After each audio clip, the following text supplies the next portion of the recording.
Hello, and welcome to this third and final installment of the ASA WISHH webinar series addressing the business environment during the COVID-19 pandemic. My name is Josh Niederman, and I'm the Regional Director for Africa based in St. Louis, Missouri. Today's webinar topic will cover lean management, featuring Terri Lawrence of Collaborative Impact. We hope that you'll not have any technical issues or challenges during the program. However, if you do, here are some tips that may help out. Submit your problems within the chat feature found in the application, refresh your web page, and check internet connection.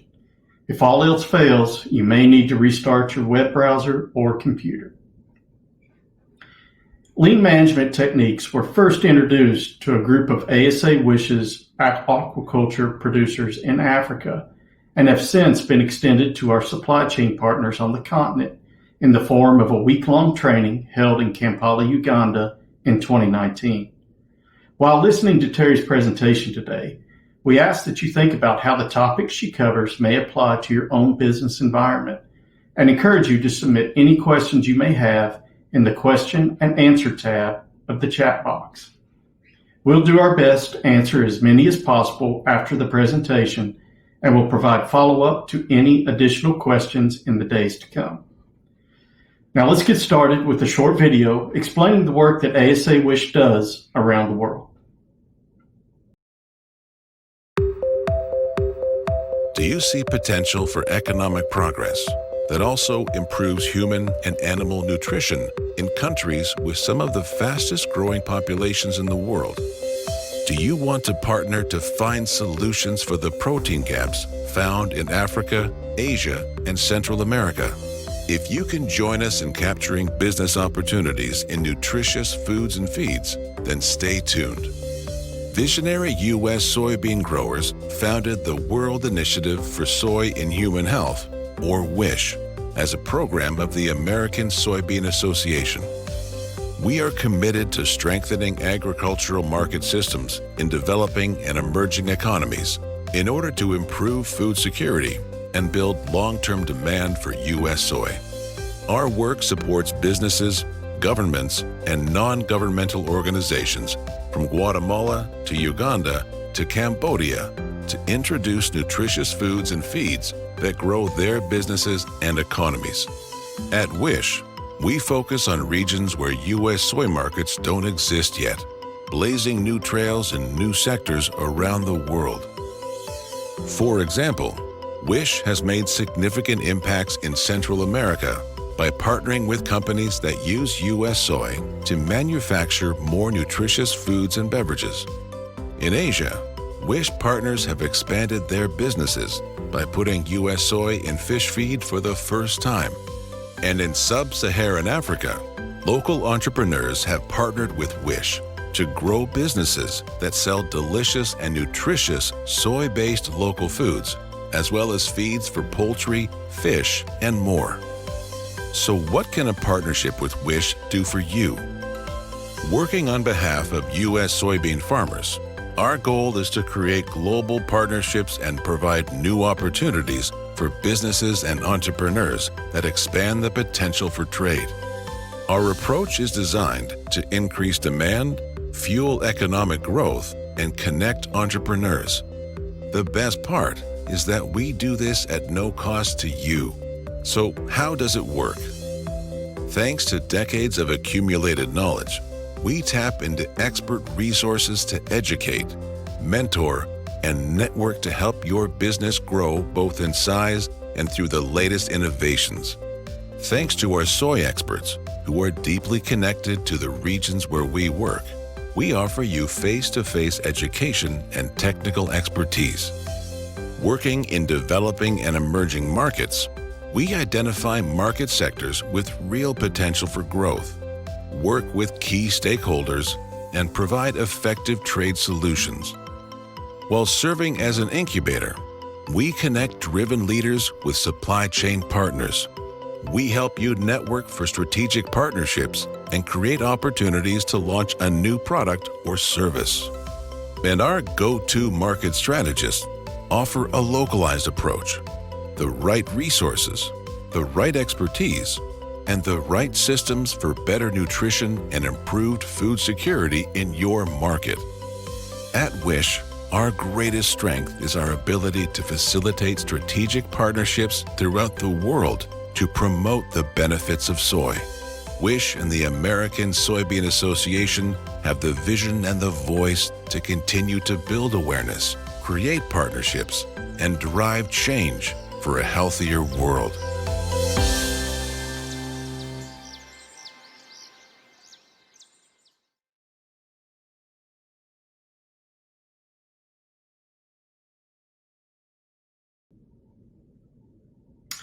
As a reminder, if you have questions while watching today's presentation, submit them in the question and answer tab of the chat box on your screen.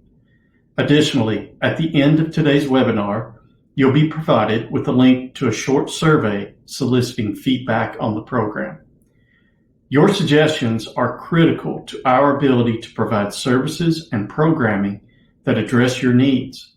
So please take a few minutes to let us know your thoughts. Now let's continue with a word from our Executive Director, Liz Hare, followed by today's presentation on lean management by Terri Lawrence. Welcome to WISH's third webinar in our three-part series. I'm Liz Hare, the Executive Director of the WISHH program at the American Soybean Association. We hope you've been able to join us for all three webinars, but if you haven't, we will share how to access those recordings at the end of this program. We hope you have seen this webinar series as a demonstration of how much U.S. soybean farmers care about emerging markets and our customers' success in using U.S. soy. Today's speaker has a four-step system to achieve safe and efficient production during COVID-19. We at WISHH also have a four-point message about how U.S. soy delivers quality protein to emerging markets, whether you need to feed fish, chickens, or pigs, or you seek a nutritious and affordable ingredient for human foods. First, we want you to know that U.S. soy is high-quality protein. Second, the United States is a reliable supplier of sustainable soy to meet your protein needs. Third, U.S. soy is delivered in containers, bags, and really however you want it. Fourth, WISHH helps maximize the value of U.S. soy by offering multifaceted technical assistance. We all look forward to the day WISHH can provide face-to-face technical assistance once again. Until then, we are committed to working with strategic partners like yourselves in virtual and other creative ways. Today's webinar is an example of that commitment. WISHH thanks the United Soybean Board for funding our Mobilizing Entrepreneurs initiative that supports entrepreneurs in overcoming obstacles in supply chains. Today's webinar presenter has a proven track record of providing valuable information to WISHH supply chain partners. Terri Lawrence is an international efficiency expert and business transformation advisor with more than 20 years of experience in agriculture, manufacturing, and more. Terri spoke at WISH's U.S. Department of Agriculture funded lean management training in Uganda last year. It is my pleasure to introduce Terri to you now to walk through a proven method for simple, impactful, and sustainable change. Thank you for joining us, Terri.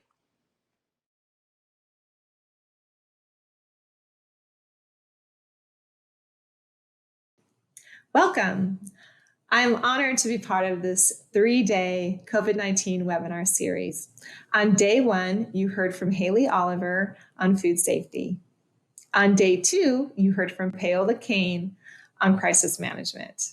And today, on day 3, you're going to hear from me, Terri Lawrence, on lean management techniques, specifically a 4-step system that can help you create safe and efficient operations during COVID-19.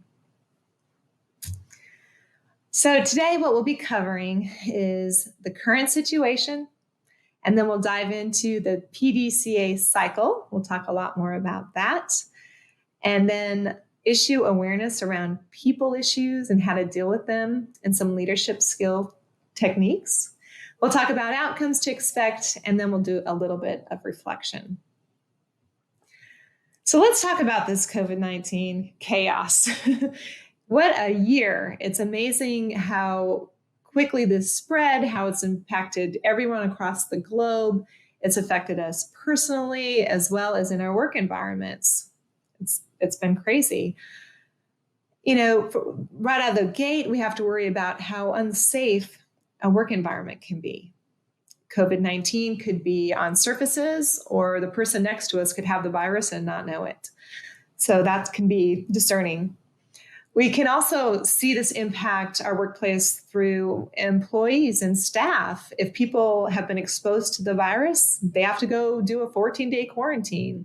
Or, heaven forbid, they're actually sick with the virus, then they may be out for long periods of time. This can also impact our demand. The demand for our products and services are impacted by this disease or this virus. So we want to make sure that we can try to be nimble and figure out how to manage around this. It even can impact our supply chain. As this virus spreads across the globe, many different work environments are impacted and consequently can impact us indirectly. So what a bunch of chaos this has created. Knowing all that, we want to discuss today a very practical approach so that you can have the detailed steps to go from chaos and problems to a calmer environment and solutions. So today we'll go through this 4-step process that fills in the gap between the problem and the solution. We determine what is the process that can get us from one point to the next and the right way to do it. This is called Pdca Cycle. This is the plan, do, check, act cycle that can get us there. This is a team-based format.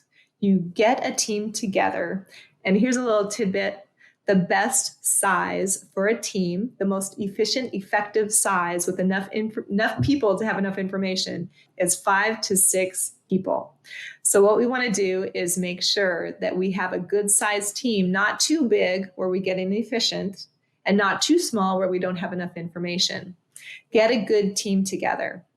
And in this team, we're going to go through this Pdca cycle. So grab the right people that would be involved to make this happen. Here are the steps. Plan. We want to make sure that we plan. Boy, is there a lot of planning to do. We want to really prepare. So planning covers research, observations, input, budgeting, supplies, equipment, training, all these different types of things. There's a lot going on in planning. In fact, the planning step of this 4-step system is 50% of the cycle. Half your time is spent in the planning world. The next step is do. Do simply means implement. Implement that process, that plan that you came up with that takes you from the problem to the solution. We're going to do it. We've done all the planning. Now we implement it. The third step is check. And check means let's take a review. Let's step back and evaluate, collect information that tells us how that process that we created is doing. And then the fourth and final step, act, means take action, improve. So we want to take that reflection and that review check information and actually improve the process. So we have a way to make this process even better. So let's take this Pdca process and go through an example in the food production environment. Specifically, let's use the one that's confronting us today. We can potentially have the virus in our facility. We want to make sure that we don't have that occur. So our goal is to have a virus-free food production facility. We want to go from the potential of the virus to being in our environment to it not being there and consistently not being there. So the first step we have is plan. This step, like I mentioned before, is our biggest step. We want to learn a lot and make a lot of critical decisions at this step. This step has a lot of preparation. As you see here, there are 5 elements to the planning step. The first element is research. We want to do a lot of research, get our information, do your due diligence here. Sometimes we can do research on the internet, and you know the internet. Some things on there are fantastic and very good, legitimate sources, and others are not. So be extremely careful when you get on the internet and do research. But I highly advise, if you get the right legitimate sources, it can be just invaluable information that you can get from the internet. There are other resources as well. You know the resources that you have in this area that you can go lean on too. The key thing here is to collect information. As a team, go through it. We want to get the best practices that are out there. We want to get guidelines, templates, any work that is defined that we can use to help us create a best practice for our facility. Now, what's really important is that the teams involved, everyone participates and helps make the decisions together. Like I mentioned, we want to make sure that we get legitimate sources. So for example, taking this particular problem where we have a potential virus in the environment, and we want to get a virus-free environment. And if we went and researched that on the internet, here's what I did. I did it too. I went in and I put COVID-19 food production cleaning procedures, because we know we need a clean facility without a virus. Here's what came up. One of the options was from the Centers for Disease Control and Prevention.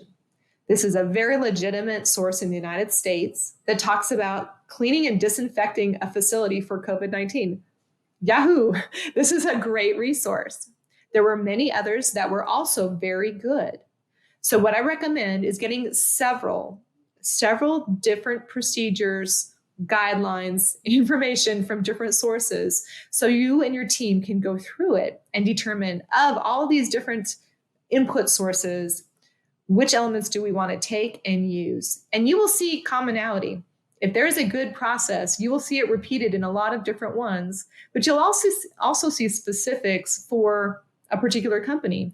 And some of those specifics you may want to implement in your company as well. So go ahead, do your research, discuss, and determine for your specific facility with your team, what is the best method to clean and disinfect our facility, knowing what we know about our facility. And go ahead and create those best practices.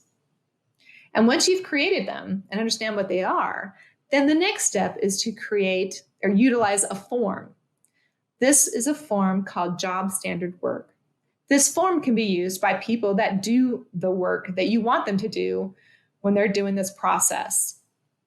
As you can see on this form, we have a description, clean and disinfect facility. We have tools and materials that we need for this particular process. We need disposable gloves, soap and water, a bucket, disinfectant, and then any other comments that we may want to know. For example, we want to look at the comments section and see what it says about this particular process. Ensure good ventilation during use of disinfectant, because disinfectant is a strong odor and that can be harmful to breathe in. So we want to make sure we have good ventilation, good airflow, which also works to get rid of the coronavirus as well. So good airflow is a good thing. Then underneath that, we have a section with 3 columns. The first column says important steps. For example, these are steps that are a logical way to advance the work. And we'll go through this example in just a second. The key points is the next column. And key points are anything in that step that might be worth mentioning. For example, it might make or break the job if you don't do it right. It may injure the worker if you don't do it right, or it may make the work easier, which is fantastic. Then finally, the third column, reasons. Here's where we put the reason why that key point is critical. So let's go through these examples. We have 3 different items that we have on here for our steps for our job standard work. The first one is to put on disposable gloves to prepare for cleaning and disinfecting. We want to make sure, the key point says, to ensure that they have a proper fit. Why?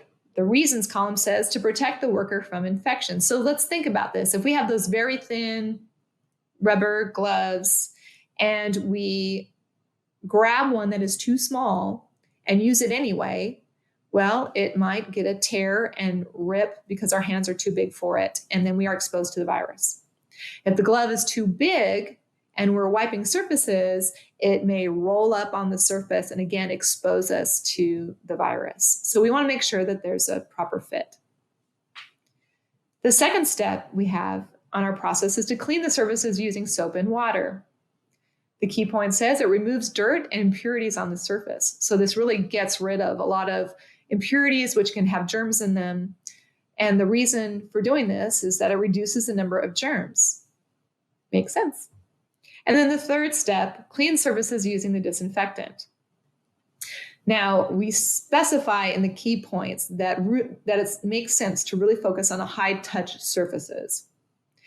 And that's critical because we know in our own businesses, in our own work environments, where those high-touch points are, whether they're light switches, door handles, or particular surfaces that a lot of people touch and use.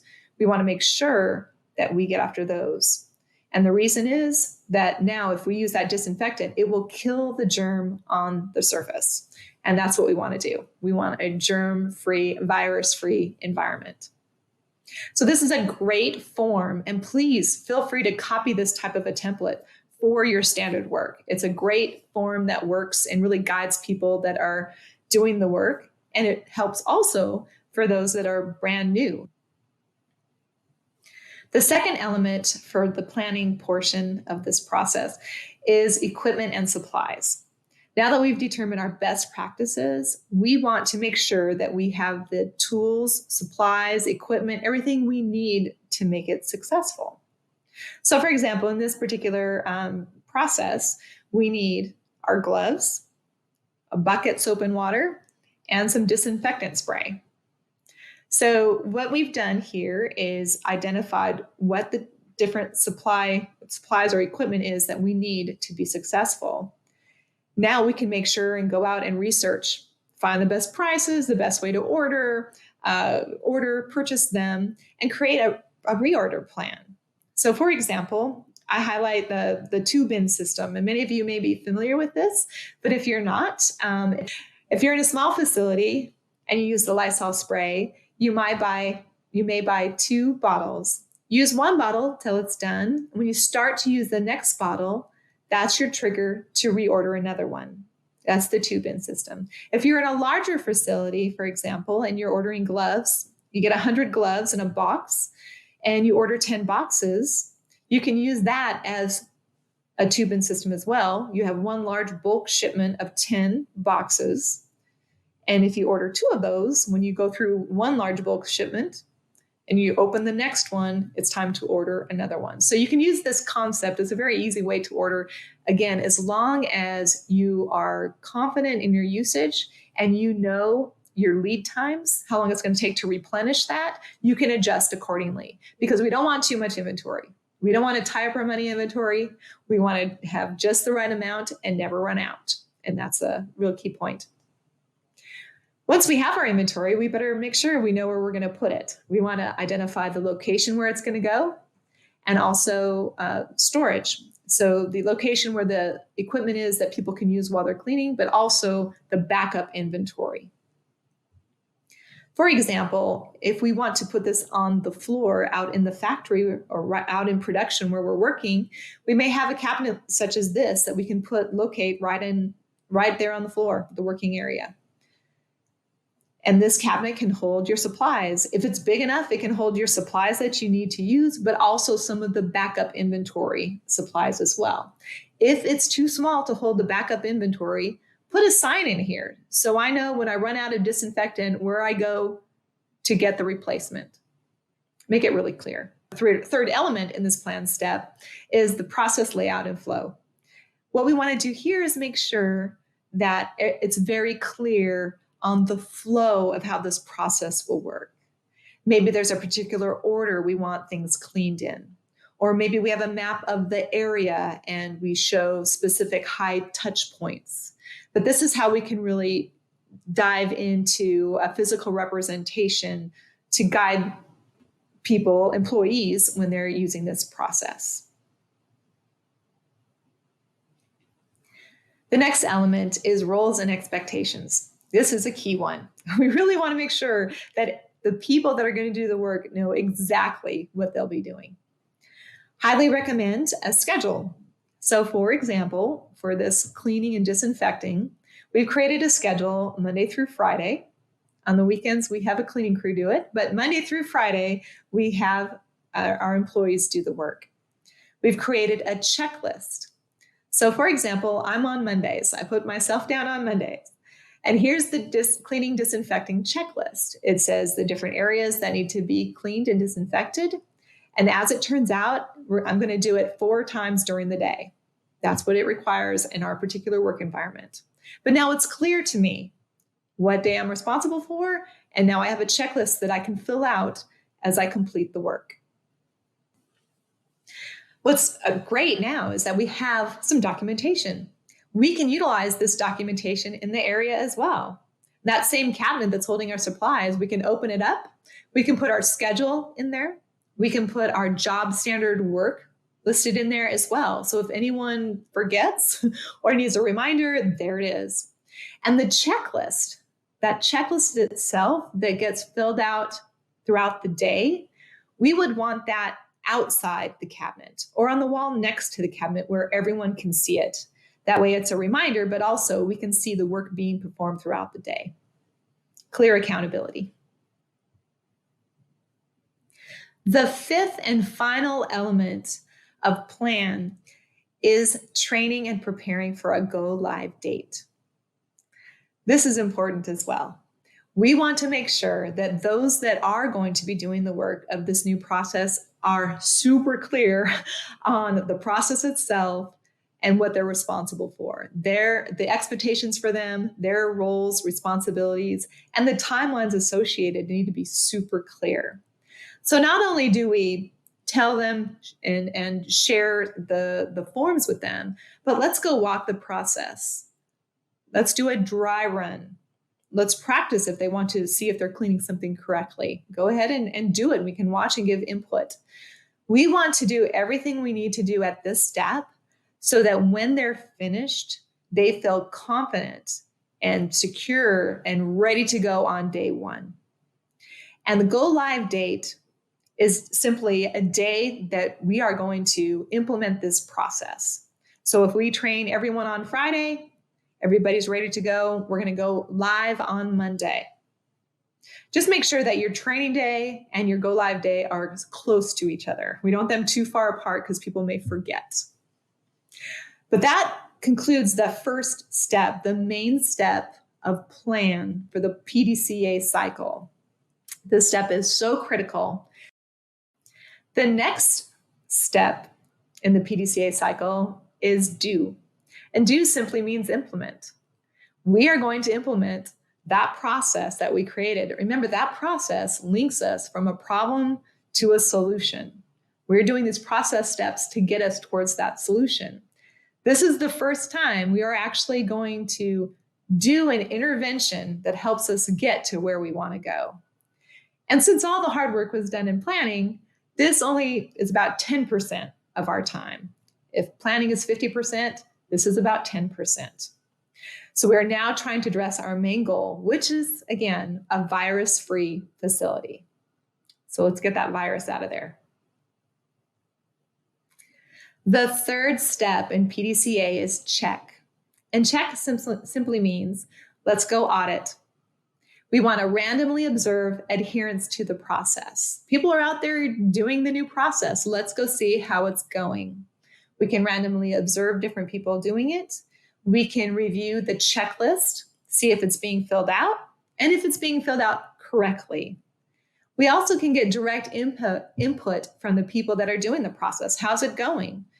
Do you have any input on how to make this better? Are there any issues you're worried about? Do you have enough supplies or should we get more? Do you need other equipment or supplies that we didn't think about? All those kind of elements we want to go ahead and get input on. This helps us understand how things are going. And if we go out to the area and we see a checklist, it may look like this. So this is my day on Monday.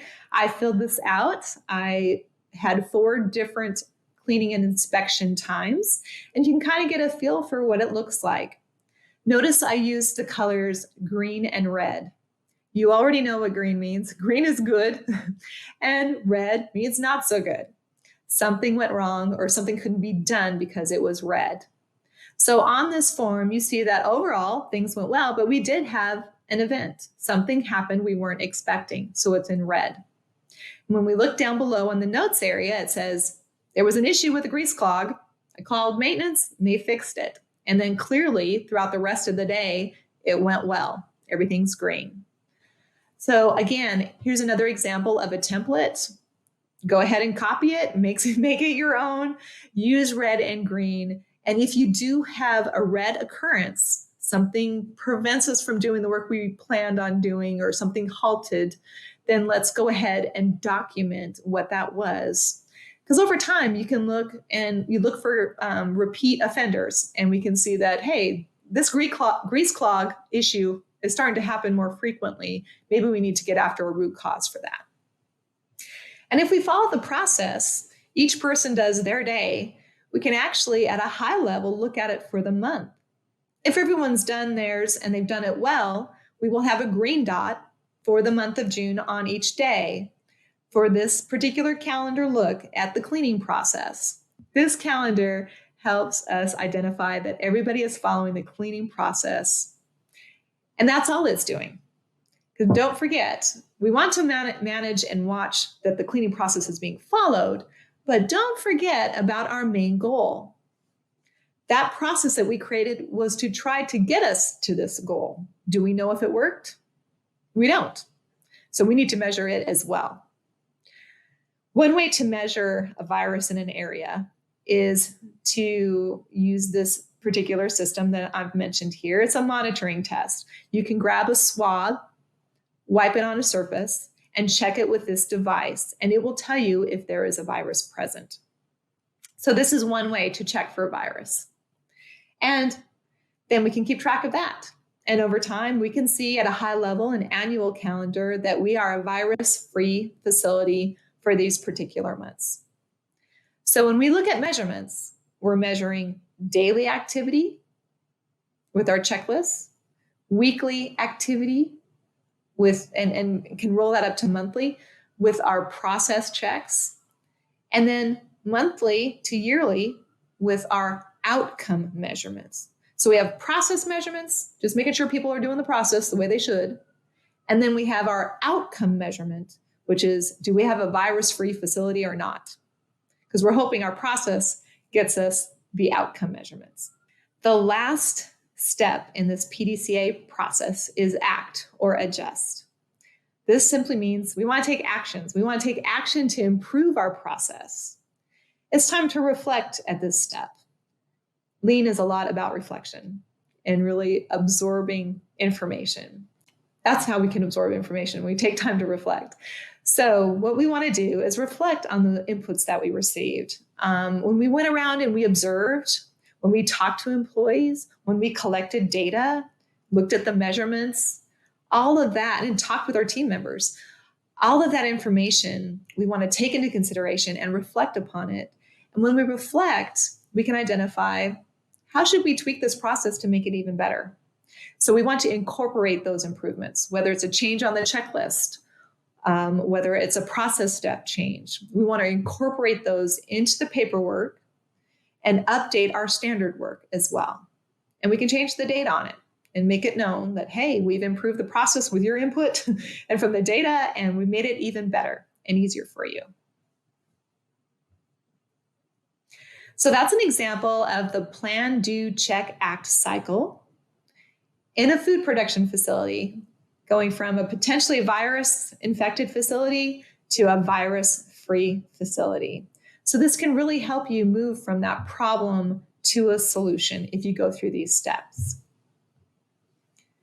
And so we've dealt with this in the food industry, and what we like to do now is go towards the aquaculture industry, because this is a proven method and it works in all industries. It's a cycle of improvement, but really it gets after anything, any type of improvement that needs to occur. Now we're going to focus on COVID-19 and talk about an aquaculture farm this time. So COVID-19, as we mentioned, can cause lots of different problems that aren't typical. One of them could be loss of employees in the workplace because people are sick or they have to stay home to take care of children because the schools are closed, or however it can be impactful. And that's what happened here. We had less employees. A lot of people were out, so we got stretched thin. Consequently, not all the work was getting done that should have been done. And suddenly we had a pond, like you see here, full of dead fish. Not a desired outcome. It was a bad day. We have to make sure that this doesn't happen. And upon research, we figured out that really it was a broken dissolved oxygen meter. It was broken and not detected that it was broken. We didn't know it was broken. So consequently, we weren't getting good readings and the fish died. Now that we know that, and we know that this is a critical element, we want to make sure that this never occurs in the future. So our goal is to never have broken DO meters impact production ever again, impact our outcomes. So we can go ahead and use this team-based system, right? We can go through the plan, do, check, act cycle to address this particular problem. The first thing we want to do is, again, research. Information, best practices, guidelines, templates, any information out there that can help us ensure that our DO meters are working and working properly. We need to determine the best practice. In this example, you may go to the equipment manufacturer, right? They're going to be a credible source. They're going to talk about the right ways to properly store and do the maintenance on these particular pieces of equipment. That's a great one. There might also be experts who completely focus and specialize on DO meters, their maintenance and how to take care of them and repair them. They may also be another good source. So again, collect lots of different pieces of information, get lots of input so that you and your team can sit down and determine what is the best practice that we can put in place so that our DO meter is always working, always accurate when we use it and when we need it. Then you're going to create those best practices and then fill out a job standard work form again. So this again is that template. Feel free to copy it there where we have a description, dissolve oxygen meter, maintenance and storage. We realize that if we had proper maintenance and storage, these would never break and we would be okay. Or if they did break, we would know that they're broken and we wouldn't use them. The tools and material. We want to make sure that we have clean water, some other elements, soft cotton gauzes, maybe a pocket barometer. So whatever materials are needed, we're going to list those there. And then we have our important steps, key points, and reasons. Number 1, calibration. We need 1 or 2 calibration points, and these need to be calibrated daily. It needs to be checked daily. Why? Under reasons, we say why. Daily is important. It will guarantee the accuracy and proper functioning of the DO meter. So we need to make sure that that's key. We also need to clean the membrane. We need to wipe it with a soft cotton gauze. And that's important because we don't want to scratch the membrane. Again, may alter our readings. And then storage. We want to make sure that we store the DO meter tip properly so that it's moist. Why is that important? The reason says it's because the membrane will dry out if you don't do that properly. So we've created some standard work that will help us take care of these DO meters properly so we never have that outcome again of a pond full of dead fish. So with that comes the second element in the planning step to identify the equipment and supplies that are needed. Purchase and order the supplies and have them on hand. We need those soft gauze that we're going to be using, maybe a pocket barometer. Maybe we need to buy distilled water or any other types of equipment or supplies that are necessary. And determine where they're going to be stored. and where's the location, so that anyone that needs to do these checks knows exactly where to go to get what they need. And then third element, process layout and flow. This determines where we want to be in the work area where we can actually do the maintenance and the check with the DO meters. So maybe there's a map here. Maybe we can put additional information and show where equipment, tools are laid out. So this is a step that will, again, create more clarity. The more that things are clear, the better for people to follow it. The fourth element is roles and expectations. We want to make it clear who's responsible for what, when. And here again, we've come up with a weekly schedule. At this particular farm, there are 4 DO meters, dissolved oxygen meters. Meter number 1 is going to be taken care of by Bob. So as you can see, we've created a checklist to reflect this. Notice this checklist looks different than the checklist that we used for food production. So you can design these to make them work for you. We've determined that we need to do this calibration daily. So we're going to put that, we're going to put a schedule that reflects that. So as you can see, we have calibrate, on step 1, step 2, clean, and step 3, store properly. So now we have these steps. We know that we need to do it daily, and we know who it's assigned to, each person there. And this particular one for meter 1 is Bob. What's great, once we create this material, we can post it out in the area, right? We can put the weekly schedule, we can put the job standard work out there, and then we can put the checklist. Everyone can see who's supposed to do what by when. It's very clear. What's also excellent about this is that when you have new employees that aren't familiar with how things are done, what a great example. This is up on the wall. They can see an example of how DO meters are being maintained and how the company, the business, has decided to take care of that type of a process. So new employees, even if they're not responsible for it, can see that this is an option that they may incorporate as they do other activities, or they can see other opportunities because they're new. They have fresh eyes, we call it, and they may come up with other ideas to use this similar concept someplace else. So I highly recommend posting it in areas. The fifth element of plan is to train and prepare for that go live date. Again, we would get all the people that were responsible for the DO maintenance, go over all of the different forms that we've created, walk through the process, show them where the supplies are, see if they had any questions, and make sure that they have everything they need to be successful with this process. And then we have our go live date. And the go live date is our implementation date, right? Our due date, and that's the next step in the process. We begin applying our new process and have our checklists and begin calibrating every single day. And if we do this, if we make sure we do those steps to take care of the DO meter, storage, and maintenance, then we should address our main goal, which again is no broken dissolved oxygen meters. That's our goal. Hopefully we are setting up a process that makes that happen. The C part of this process, the audit part, is check, right? We want to go out and check, audit, and randomly observe people following this process. We have these different meters. Everyone should be checking and doing the calibration every day. So we can go out and take a look at the checklists, see if they're being completed. We can talk to the different folks and see how this process is working for them. Do they have the equipment, supplies that they need? Have any concerns? Do they have ideas on how to make it better?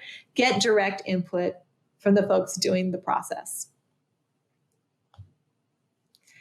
And here's an example of a completed checklist. This shows the dissolved oxygen meter. Number 1, this is Bob's, right? So you can see that he's completed it every day of that week. It looks like at the start of his shift, and he's also cleaned and stored things properly. This should be a checklist that would be shown for not only meter number 1, but number 2, 3, and 4. And those can be posted in the area so we can all see that those activities are occurring. And if that's the case, then we can roll up the data and we can show for June, everybody has been doing what they need to be doing to ensure that those oxygen meters are well taken care of.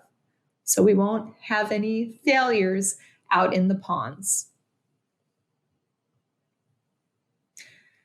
Again, those are process steps. Those are process measurements. Now we need to measure our main goal.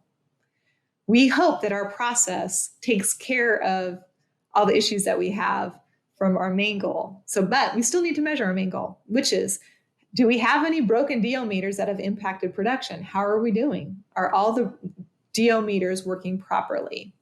And we can measure this at a high level. The DO meters are working. We have a calendar that shows several months where everything is looking good, right? We don't have any issues. So that's how we want to track that from process to outcome measurements.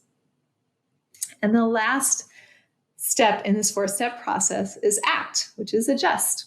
We want to take action. We want to improve the process. So again, we want to step back and reflect on all the input we got from the employees, on what the data showed us from the checklists, any other information that we received, and then adjust the process, incorporate those improvements, make it better, make changes to checklists if that's what it takes, order extra supplies if we realize we were short. We want to make sure that we update the standard work accordingly as well. This just helps us make the process even better. Now I'm going to go and go back to this chart. What happens if we go to this chart and we realize, I see that Fred is not doing the activities that he should be doing. That happens, right? Sometimes people don't follow the new process for whatever reason. So what do? What do you do? Well, the first thing I want to make sure that you don't do is ignore it. If we ignore a problem, it becomes bigger. Because if Fred isn't held accountable to following the process, Fred realizes, nobody calls me on this. It must not be that important.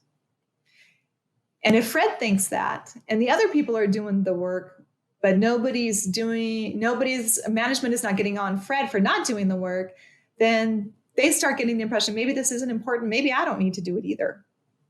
And so they will stop doing it. So we want to avoid that issue. We want to avoid sending the message that this is not important. It is important. In fact, we know it's important, and we need to reiterate that it's important.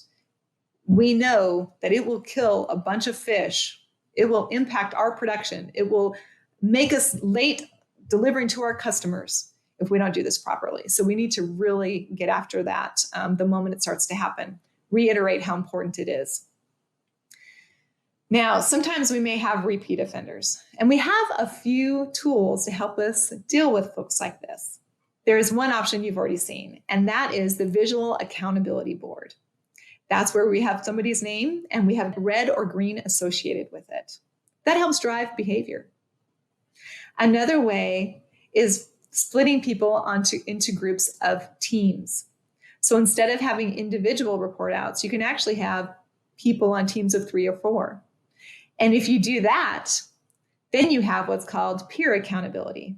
Because if 3 of the 4 people are performing and 1 person is not, the other people may nudge them and get them to move forward and do what they should be doing.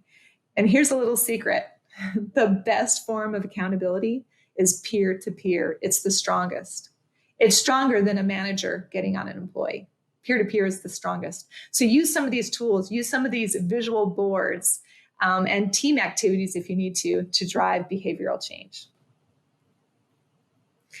So we've seen some examples of using this PDCA 4-step process to help you move from problems to solutions. We've seen it in both the food production industry and in aquaculture farms. Because we want to move away from a chaotic environment and move towards, moving from thunder and lightning to clear blue skies sounds a lot better, right? We want to open up our eyes, free ourselves up, because when we're in chaos, our resources get drained. We are spending time, money, and people's focus in ways that we don't want to. When we clear up and we address problems, we get that time, money, and people focus back. And that's what's so critical. You know, when you're thinking of a high level benefits of the Pdca cycle, we really can see the benefits here. We can address problems confidently, effectively, and consistently. We can resolve them quickly because we can stay focused on these 4 steps. And we can sustain them because there are elements in here that tightly hold it together. There's roles, expectations, timelines, accountability boards. Everything's tightly knit so that it will sustain. And what's wonderful is this is a repeatable methodology. This PDCA process, continuous improvement process, it will work for any issue you have. It can help right now during COVID-19, but it can help with any issue. When you step back at a high level, these 4 steps have elements that are best practices for leadership and management, right? We have a goal. We can create a process to address that goal. We have roles and expectations, measurements, timelines, and accountability. If you put all those together, you're going to be successful. It also improves communication because people's priorities are clear, right? It's clear what they should be doing and how they fit into the big picture of things. So it actually helps collaboration and teamwork as well. Everybody's working in the same direction to ultimately get results. So what we want to do is free ourselves up to focus on what we do best, try to eliminate some of these problems that are coming our way from COVID-19 and eliminate them so we can get focused on providing value to our customer. So whether it's raw materials, feed, fish, or food products, we want to make sure that we are giving our customers what they need. And this 4-step system can help you do that and help you be successful. So now I want to reflect. This is a great quote that I think helps me think things through, and I'm going to throw it at you. Now that you know, what are you going to do differently? I love this. So now that you know about this PDCA process, what are you going to do differently? Do differently tomorrow. And here are my thoughts.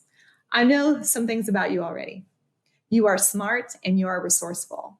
You've decided to spend your time watching this webinar and the other 2 webinars. You're getting information from experts. It took them decades to get, and now they are giving you tidbits of information that you can take and go take action with. And this is one also.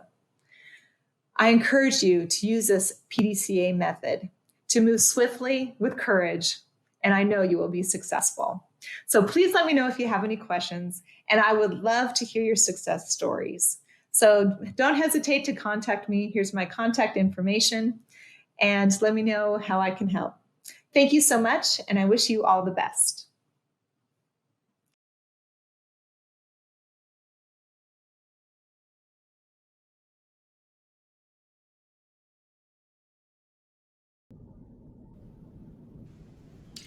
Terri, thank you very much for your presentation today. We've got about 10 minutes for questions from the audience. I'd just like to remind everybody out there, if there's something that you would like to get answered right now, please submit that to us in our chat box. In the meantime, I've got a question. Terri, with the PDCA 4-step method, how can this fail? Well, like any system that's out there, there are some weak points. So there are some also in the PDCA method. So that's a great question. The first thing I'll discuss are really basically 3 points. The first one, fail point, would be if management didn't support it. Basically, we're talking about team activity where people get together, come up with the best process, implement it. And in order to do that, we definitely need management support, backing, to make sure that we have the the resources to do the process accurately and consistently. So that's number one. The second element would be, the team buy-in. As you're working, like I mentioned, this is a team activity going through all the steps. As a team is working together, we need to make sure that they're working and gelling and getting all the information needed so they create the best process for the organization. And everyone on the team, by the end of it, going through this process together, should be completely bought into it. If not, that's another fail point. So we need everyone on the team on the same page, backing it, supporting it, because when you implement and you're driving change, we want everyone, having the best attitude and making it successful, dealing with any issues if they come up, and helping sell it out on the floor as well, out in the work area. And then the third element where it could fail is lack of accountability. Accountability is so critical, and I'm sure most everybody gets that at a core level. If we set up processes and systems, but nobody's held accountable to follow them, they're not going to work. So that's a big one. And that's why I really touched heavily on some of those visual boards or accountability boards and checklists. Those type of elements really help lock in the accountability and sustain the process long term. And with those visual boards, Terri, I've seen those everywhere from Auburn, Alabama at the School of Fisheries to fish farms in Ghana to food factories in Uganda. And I know that it's had an effect on their ability to be able to hold one another accountable and to put some of these methods into place.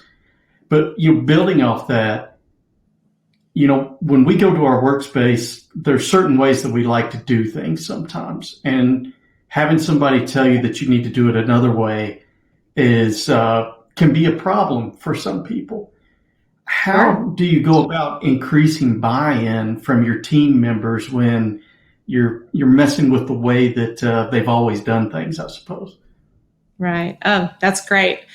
The key element here is determining who is on the team and the coordination effort that occurs. So we want the right people on the team, meaning the people that do the work. We want those folks on the team. So they have we want those people because they have the expertise, the knowledge. They know what works well in the process and what doesn't work well. They probably have ideas they'd love to implement.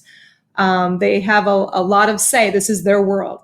We want to honor that and have representation on the team. Now, sometimes there are cases where we can't have everyone from the department on the team. So this is where it really is critical to select, the vital few. But those people, just because they're on the team, doesn't mean they're the only voice. We would encourage the team members to go out to the areas and get input from the people on the floor. We want to bring kind of everyone along as we go, get their input on the issues, ideas they have, so that this whole project moves together with everyone that would be impacted. And management as well. We want to tie in management too. So as we go along, by the time we're ready to determine the final process, everyone's already heard of it. Everyone's, got to give their input on it. So there's nothing new and scary. It all makes sense. And typically they're very excited to get it done. So you've tried this method, but now you've got a situation where maybe you have somebody within your organization is not participating fully, or maybe they're intentionally causing conflict within the team. What would you do in that situation? Gotcha. So if someone's on the team, let's say we have a new team formed, and someone on that team is having trouble. They're in the back of the room, their arms are crossed, they're frustrated. As the team just starts, those kind of folks will stand out quickly. And so the first thing that I would recommend is that the team leader would really need to talk to that person individually, one-on-one, as soon as possible. Okay. If there's a natural break where you can go talk to the person one-on-one, great. If not, we can, do a timeout early on and have the person, talk with the person one-on-one. But the key is to find out what's going on in that person's head. And I have had a variety of reasons. Now, this doesn't happen very often, but when it has, One example was the person was so stressed because they had a lot of work in their work area waiting for them. And they knew they're spending this time on the team and they were just stressing out because that work was still waiting for them. If that occurs, then we try to get with management that's supporting the team and see if maybe we can, delegate some of that responsibility to somebody else so the person can fully participate on the team. Or if not, if they're a specialist and they're the only ones that can do it, maybe it's not the right time to have them on the team, and we may need to just periodically get their input, and that would help de-stress them. Another reason that somebody may be in the back of the room not participating could be that they're frustrated. They're frustrated with this process. They may have felt that they have tried to get this dealt with many times and nothing ever happens. So they're like, why am I wasting my time here? Sometimes that comes up. And this is where, again, that full buy-in from management is key. So this is where we can set it up and in that private conversation say, this is different. We've got a team. We've got a system that's proven. This is going to be sustainable. We want your input. We want your ideas. You're clearly passionate about this issue. Let's resolve it once and for all. So, you might need to do those kind of private conversations with folks. But all in all, it's a good thing to get everybody on board. And if you see someone on the team not all in, let's get after that, because we want everyone's 100% participation. They have valuable insight and knowledge we need from them. So, Terri, one last question. What happens if you implement this Pdca cycle and you don't necessarily get the results that you thought you were going to get? Good question. There are a couple things to do if that occurs. Number one, the very first thing, and you might already know this if you followed the Pdca, but I would check to make sure that the process that was created is consistently completed, consistently done, and done accurately. Because if we made a process and people aren't following it, we won't get the output that we thought we would.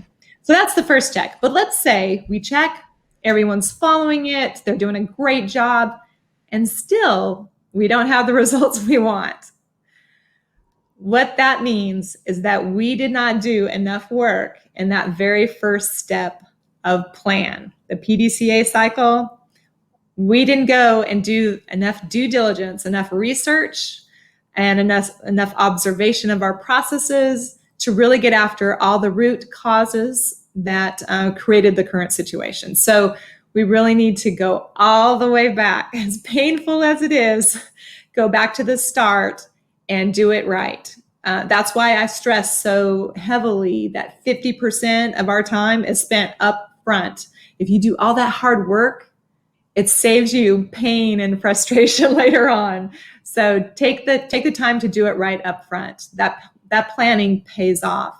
And yeah, if you go back and do all that due diligence, really make sure you get after the root causes, you will see the results. So that just means we got to go back and do it again. And Terri, the thing that I always find amazing about this process and these principles is that you can apply it to a company that depends on the global supply chain, like a Boeing or Toyota, but it is equally applicable to a fish farm in West Africa or a biscuit factory in Southeast Asia. It's just, we've seen it in a lot of different situations, and it's just an amazing tool to be able to have to find those efficiencies and be able to move forward and be more profitable in your enterprise. Absolutely. I've been using these systems for over 20 years in a variety of industries. Wherever there's a process, it can be improved, and these tools can help get you there. So yeah, it works. It's great. Terri, thank you so much for taking the time with us today and for sharing your expertise on lean management. Thank you. Now, all of you out there in our audience, we're going to turn to an ASA WISHH farmer leader from Michigan, Mr. Jim Wilson, for his comments.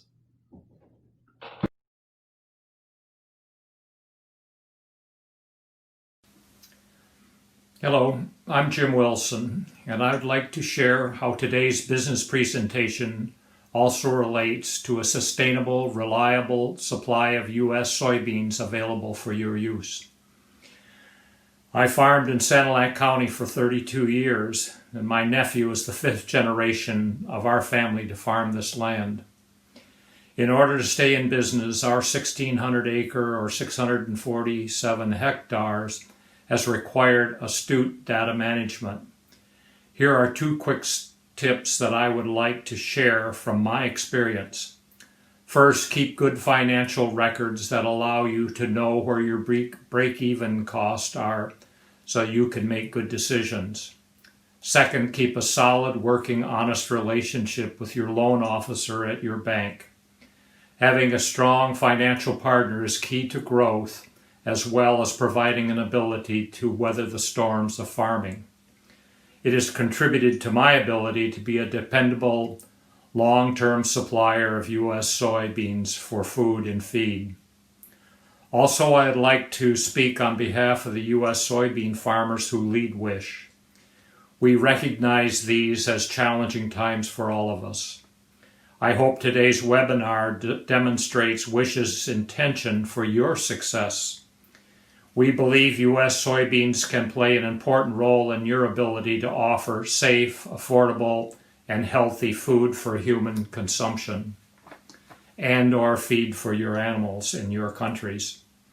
I also want to stress that WISHH provides technical assistance for your success. While COVID is making all our lives more challenging, we are stronger together than apart. I sincerely hope you found today's webinar helpful, and please give us feedback on new ways for even better days ahead. Thank you.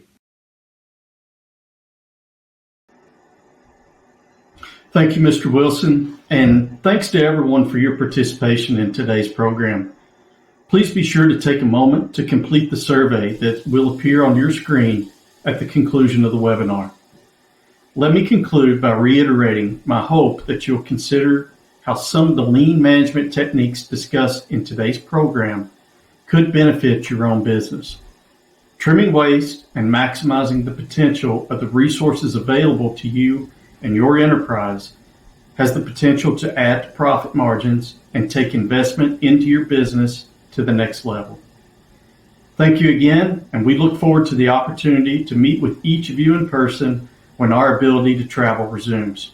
Take care and all the best.